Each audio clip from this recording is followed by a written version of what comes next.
এই যে দেখেন মুখটা ছুটে গেছে। আর তুলের কোয়ালিটি দেখেন, এই কোয়ালিটি যদি তুলি থাকে আর মুখটা যদি এভাবে ছুটে যায় তাহলে কিন্তু আটা চালানো সম্ভব না।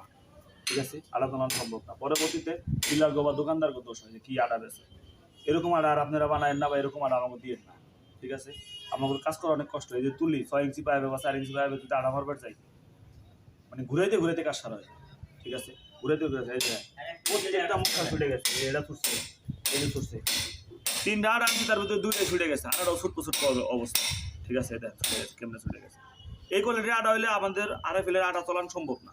ঠিক আছে, আমরা আড়াই ফেলের আটা বয়কট করুন সব মিস্ত্রিরা মিলে। ঠিক আছে, আপনার এটার কোয়ালিটি ভালো করেন, এটার কোয়ালিটি আরও ভালো করেন, এই তুলিটা বড় করেন।